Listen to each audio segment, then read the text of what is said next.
Fourth semester में हम लोग धम्मपद के बारे में बात कर रहे थे, जिसका चौथा चैप्टर पे हम लोग 47th स्टेटमेंट पे देखे थे मृत्यु के बारे में। वैराग्य उत्पन्न करने के लिए इसमें यह कहा कि मृत्यु लोगों को उसी प्रकार के जो व्यक्ति सांसारिक पदार्थों को इकट्ठा करने में लगा हो उसे मृत्यु उसी प्रकार ले जाते हैं जैसे एक बाढ़ में गांव पूरा का पूरा गांव समाप्त हो जाता है।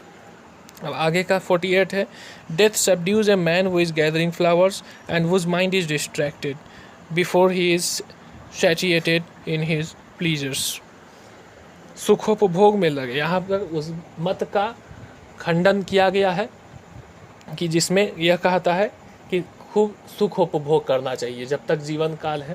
उस युग में 6ठी सदी ईसा पूर्व के बाद का ये सब दर्शन, उस युग में ऐसी विचारधाराएं प्रोमिनेंट थी और राजनीति में इस तरह की विचारधाराओं का बहुत ज़्यादा प्रभाव था।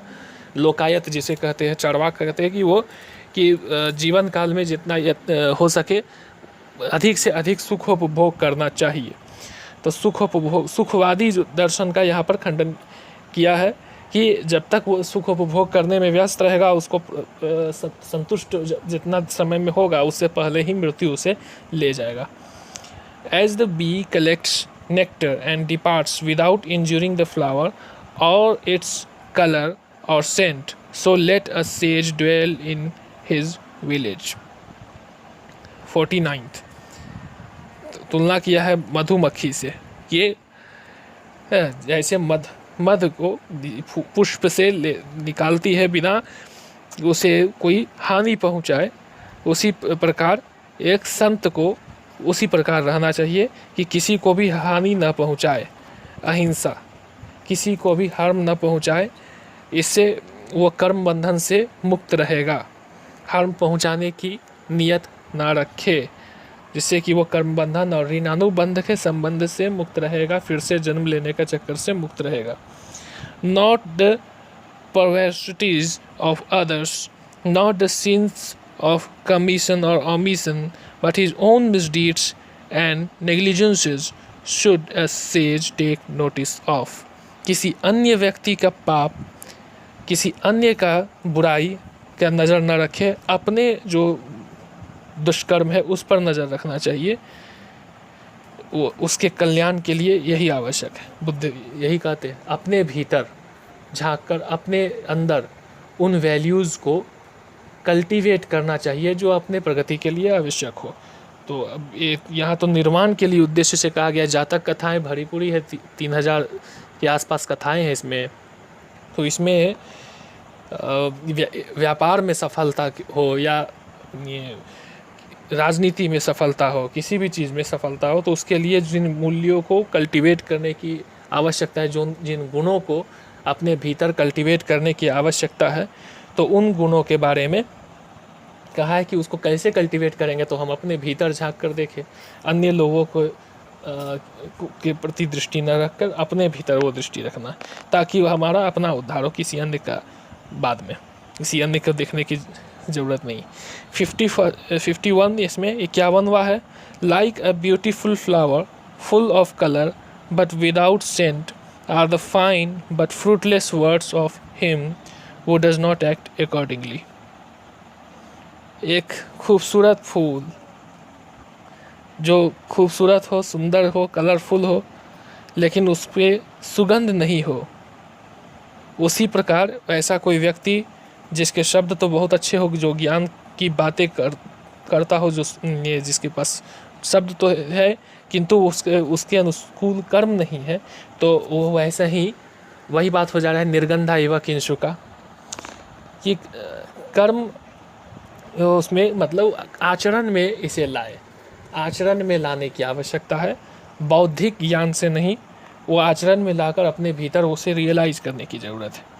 But like a beautiful flower full of color and full of scent are the fine and fruitful words of him who acts accordingly.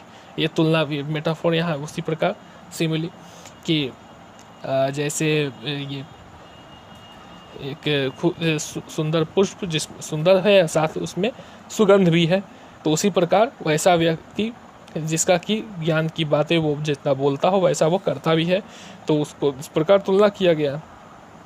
As many kinds of wreaths can be made from a heap of flowers, so many good things may be achieved by a mortal when once he is born।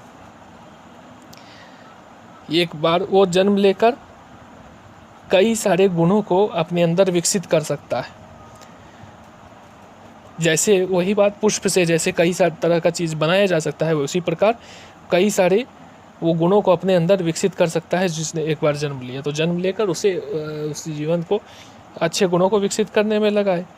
The scent of flowers does not travel against the wind not that of sandalwood or of tiger and mallika flowers but the odour of good people travels even against the wind.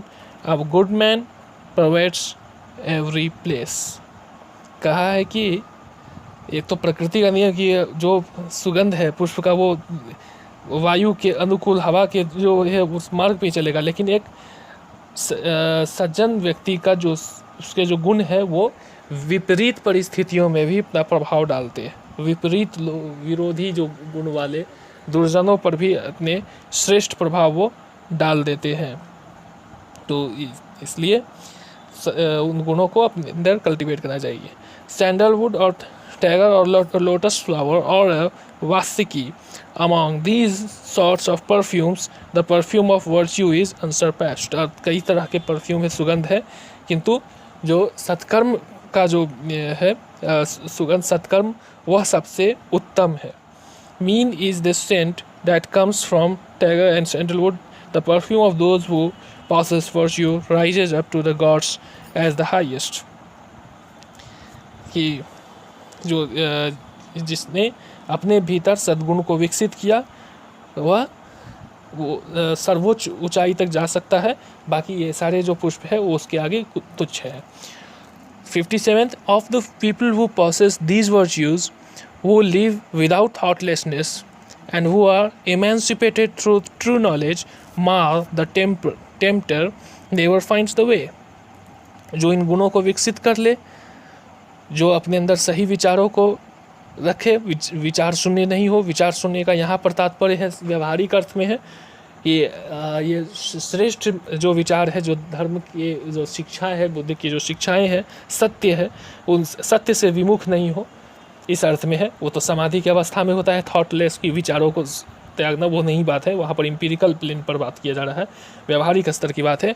And who are emancipated through true knowledge, जो सच्चा ज्ञान प्राप्त करके मुक्त हो चुके हैं, भीतर से अपनी चित्तवृत्तियों को सांसारिक बंधन से मुक्त कर चुके हैं। उन्हें मार नाम का दानव, जो टेम्पटेशन, जो लालच दिलाने वाला, जो बांधने वाला जो ये है दानव है, वो उस तक नहीं पहुँच सकता है। और फिर 58 and 59 As on the heap of rubbish cast upon the highway the lily will grow full of sweet perfume and delight, thus among those who are mere rubbish and disciple of the truly enlightened Buddha shines forth by his knowledge above the blinded worldly। जैसे अब यही बात है, जैसे कीचड़ में कमल खिलता है, वैसे ही चाहे कितना भी बेकार खराब विचार वाला हो, लेकिन एक बार यदि वह ट्रूली इनलाइटेंड बुद्ध के शिष्य हो जाए तो उसका वह ज्ञान प्रकाशित हो जाता है और वह सांसारिक जो संसार जो इसको अपनी चेतना को बांधने वाला या इसको भरमाने वाला है, उस बात से वो अपने आप को मुक्त रखता है। तो यही इसकी शिक्षाएं हैं। इसमें देखें कि यहाँ पर आपका वैराग्य वर्धन के लिए ये सब कहा गया है। और अपने इसमें डेथ के मामले में जो पुनर्जन्म का जो विचार है बौद्ध मत में, उस पर भी हम लोग आज पिछले लेक्चर में इस पर बात किए थे। आगे का हम लोग नेक्स्ट टाइम इस पर चर्चा करेंगे, नेक्स्ट लेक्चर में इस पर।